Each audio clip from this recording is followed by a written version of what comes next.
¿Te acuerdas cómo comenzó Jesús su presentación en sociedad, por decirlo de una manera? ¿Dónde fue? ¿Ante quiénes? San Marcos los recuerda. Fue un día sábado, en la sinagoga de Cafarnaúm. Jesús se ofrece a hacer la lectura, como ahora en la misa, ¿no? Que alguien pasa adelante para leer. Y según los ritos judíos de la época, la persona que leía también daba una especie de explicación. Jesús lo hace.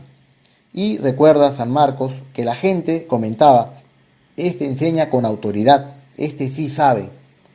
Quería detenerme en un detalle que quizá para ti no tiene importancia, porque ahora es normal, pero en la época de Jesús no lo era. Ese pequeño detalle es que Jesús sabía leer.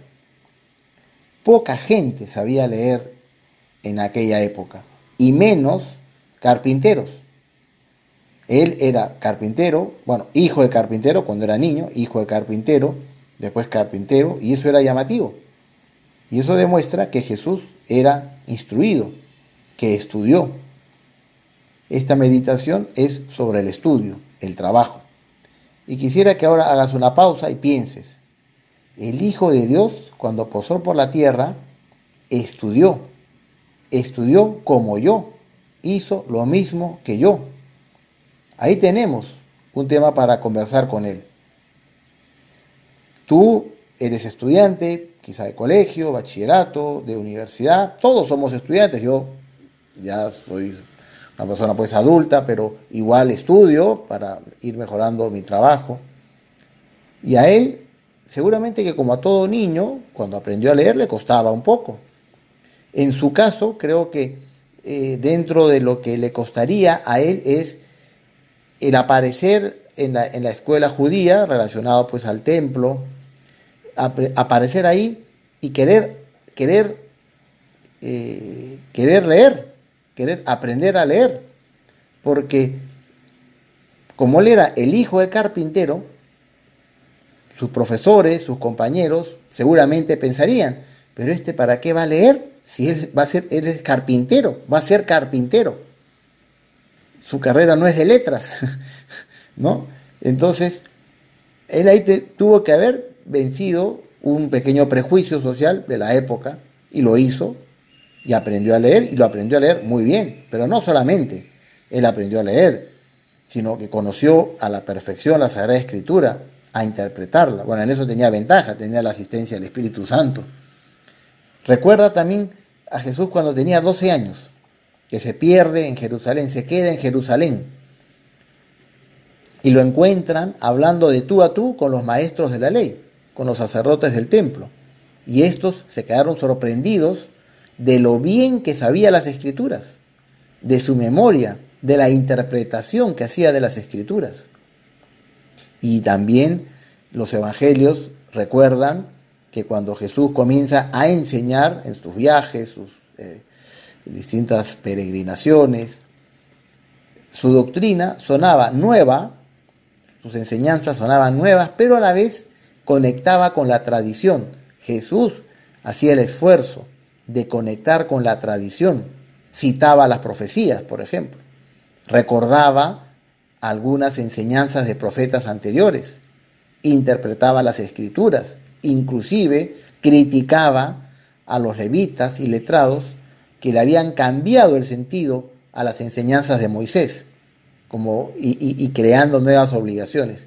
En otras palabras, Jesús fue un buen estudiante y un buen carpintero. De él no se puede decir, como a veces se dice, ¿no?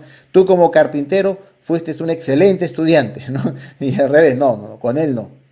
Él fue un buen estudiante porque las escrituras lo demuestran y un buen carpintero. ¿Cuál fue su secreto? Ahora pídele ese secreto. Jesús, ¿cuál era tu secreto? ¿Qué me aconsejas para mejorar mi actitud en el estudio, en el trabajo? Él encontramos su respuesta en las escrituras. Él amaba las escrituras. Él amaba su trabajo, el trabajo que le enseñó su papá. No lo veía solo como un medio para subsistir, para ganar plata. No, él amaba lo que hacía. Yo te aconsejo que sigas ese ejemplo. Intenta amar lo que tienes que estudiar. No veas dificultades, no veas como que el profesor está en contra tuya, que todos están en contra tuya, que no tienes talento, que no sirves. O al revés, si de repente pues en los estudios tienes unas notas muy buenas, tampoco te sobres. No digas pues soy un genio, merezco el Nobel, que vengan las universidades a buscarme. No, tanto por si te cuesta el estudio como por si no te cuesta, para uno o para otro caso, el secreto es el mismo. Ama lo que tienes delante. ¿Qué tienes delante? Un libro de ejercicios, una web, unos ejercicios de inglés, un ensayo que tienes que escribir. Míralo con amor. ¿Qué significa mirar con amor? Significa mirarlo con ilusión, con entusiasmo. No tienes un enemigo delante. Tienes a un amigo delante. Tienes una actividad que puedes amar. Tienes delante un camino para llegar a Dios. Tienes un camino para imitar a Jesús, que también estudió, que también tuvo que memorizar, analizar, desarrollar. Tienes un camino para seguir al Señor. Como Él estudió, tú también lo puedes hacer con Él, hacerlo como Él. Te aconsejo eso, que el estudio lo veas como como una actividad que te conecta con Dios, porque Él también lo hizo. Y poner amor en lo que haces, entusiasmo.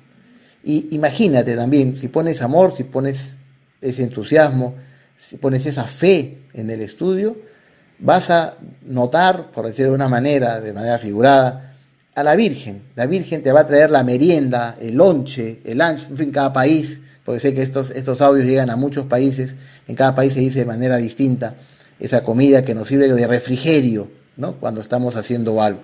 La Virgen nos traerá ese refrigerio, que será sobre todo el sentirnos en paz con nosotros mismos y sentirnos que hemos hecho lo que debíamos hacer, que tenemos esa satisfacción del deber cumplido. Anímate a enfrentar el estudio así.